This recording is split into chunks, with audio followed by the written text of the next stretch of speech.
महाभारत काल में भगवान कृष्ण पांडवों को क्यों लाए थे पेहवा? महाभारत से क्या है पेहवे का नाता? किस पवित्र नदी में स्नान करने मात्र से 4 नदियों का फल प्राप्त होता है? कहाँ बैठकर की थी ब्रह्मा जी ने सृष्टि की रचना? किस तीर्थ में पिंडदान करने से पितरों को मिलती है मुक्ति और मोक्ष? कौन सा तीर्थ है सब तीर्थों में महान? नमस्कार दोस्तों, तोशी की दुनिया यूट्यूब चैनल में आपका हार्दिक स्वागत है। इस वीडियो में बात करेंगे सर्वश्रेष्ठ तीर्थ पेहवा के बारे में। पेहवा हरियाणा के कुरुक्षेत्र का एक हिंदू धार्मिक नगर है। आज हम एक ऐसी धार्मिक नगरी में आए हैं जो धर्म की नगरी भी कहा जाता है, जो कुरुक्षेत्र से मात्र 28 किलोमीटर दूर है और ये 48 कोस की धरती में आती है, जिसका नाम है पृथ्वीदत्त पेहवा। पेहवे को पवित्र माना जाता है और कुरुक्षेत्र से भी अधिक पवित्र सरस्वती नदी है। सरस्वती नदी के भी अनेक तीर्थ हैं, इन सब में पेहवा तीर्थ सर्वश्रेष्ठ है। सरस्वती के बारे में वामन पुराण में पढ़ने को मिलता है। गंगा, यमुना, नर्मदा, सिंधु, इन चारों नदियों के स्नान का फल अकेला पेहवा में ही प्राप्त हो जाता है। कहते हैं सरस्वती का जल पीने से मोक्ष की प्राप्ति होती है। मंत्र शास्त्र के अनुसार सरस्वती का जल पीने का इतना महत्व है कि 12 महीनों तक नियम से जो श्रद्धालु सरस्वती का जल पीता है उसे वैसी ही शक्ति प्राप्त होती है जैसे देव गुरु बृहस्पति को हुई थी। वामन पुराण में चेतावनी दी गई है कि जिन लोगों ने पेहवा तीर्थ का नाम नहीं सुना, अपनी आंखों से नहीं देखा, मन से पेहवा को याद नहीं किया, ऐसे लोगों के पितृलोक में बैठे हुए कहते हैं कि हमारे पुत्र पौत्र आदि ने व्यर्थ में जन्म लिया है, ऐसी संतानों को धिक्कार है। इसी महान तीर्थ पेहवा में गधी राजा के पुत्र विश्वामित्र ने क्षत्रिय से ब्राह्मण का दर्जा प्राप्त किया।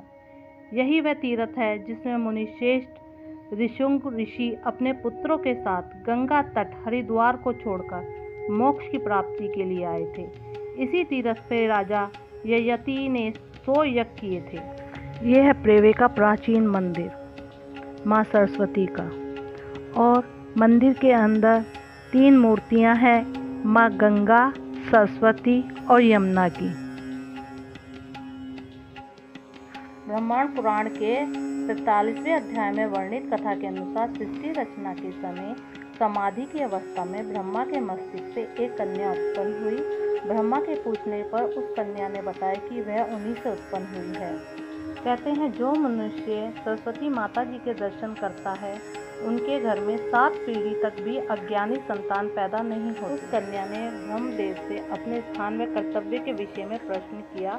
तब ब्रह्मा ने उसे बताया कि उसका नाम सरस्वती है तथा वह प्रत्येक मनुष्य की जीवा में निवास करेगी, और ब्रह्मा ने बताया कि वह एक पवित्र नदी के रूप में धरती पर विद्यमान रहेगी। सरस्वती मात्र पौराणिक काल की ही नहीं अपितु वैदिक काल की भी एक प्रमुख नदी है। ऋग्वेद में इस नदी का उल्लेख करते हुए इसे बहुत अधिक शक्तिशाली एवं बहुत अधिक वेगवान बताया गया है। और यहीं पर है माता सरस्वती जी के चरण, और ये है माँ सरस्वती। कहते हैं तब तक माँ प्रसाद स्वीकार नहीं करती जब तक सरस्वती माता को भोग लगाने के बाद जल में प्रसाद नहीं डाला जाता। पेहवा तीर्थ इतना महान है कि यहाँ पर सभी देवी देवता निवास करते हैं। कहते हैं यहीं पर देव सेनापति स्वामी कार्तिकेय अपने असंख्य गणों के साथ रात दिन निवास करते हैं। यहाँ पर कार्तिकेय का प्राचीन मंदिर है। ऋषुंग ऋषि ने अपने पुत्रों को पेहवा का महत्व इस प्रकार बताया है। हे पुत्र, जो मनुष्य सरस्वती के तट पर स्थित पेहवा पर जप करते हुए शरीर छोड़ता है वह जन्म मरण से रहित होकर मोक्ष को प्राप्त करता है। गंगा के जल में अस्थि प्रवाह से मुक्ति होती है, काशी में देह त्यागने से मुक्ति होती है, परंतु पेहवा तीर्थ पर जल, स्थल व अंतरिक्ष आदि पर मृत्यु होने पर मोक्ष को मिलता है। यानी कि यह तीर्थ इतना महान है कि यहाँ पर किसी भी तरीके से मृत्यु हुई हो, यहाँ पर पिंडदान करने से उनको मोक्ष की प्राप्ति हो जाती है। यानी कि पेहवा गंगा द्वार से भी अधिक पवित्र व महत्वपूर्ण है। महाभारत, मार्कंडेय पुराण, पद्म पुराण, भगवत पुराण तथा वामन पुराण आदि में जिसे कुरुक्षेत्र भूखंड का हिस्सा माना जाता है, इसीलिए सभी प्रकार के दोषों से रहित कहा गया है। पेवा को धर्म क्षेत्र की संख्या मिली है। वामन पुराण के अनुसार इस तीर्थ की रचना प्रजापति ने पृथ्वी, जल और वायु के साथ सृष्टि के आरंभ में की थी, जबकि महाभारत में लिखा है कि पेवा की 8 कोस भूमि पर बैठकर ब्रह्मा जी ने सृष्टि की रचना की थी। गंगा पुत्र भीष्म पितामह की सदगति भी पितृदक्ष पेवा में ही हुई थी। पेवा में प्रेत पीड़ा शांत होती है। अकाल मृत्यु होने पर दोष निवारण के लिए पेवा में कर्म कांड करवाने की परंपरा है। ऐसा करने से मृतक प्राणी अपगति से सदगति को प्राप्त हो जाता है। वामन पुराण के अनुसार अति पुरातन काल में भगवान शंकर ने पेवा में पधार कर स्नान किया था। यहाँ पर पिंडदान का बड़ा महत्व है। पेवा तीर्थ पर हमेशा ही काफ़ी भीड़ रहती है, लेकिन चैत्र मेले पर बहुत अधिक भीड़ हो जाती है। उत्तर भारत से बहुत यात्री आता है पिंडदान करवाने और अपने पितरों को मोक्ष की प्राप्ति कराने। यहाँ पंडित जी पिंडदान करवाते हुए यात्रियों से यहाँ पर पिंडदान का बड़ा महत्व माना गया है। और तो और भगवान इंद्र ने भी अपने पितरों का पिंडदान इसी तीर्थ पर किया था। इस तीर्थ का नाम राजा पृथु के नाम पर पड़ा।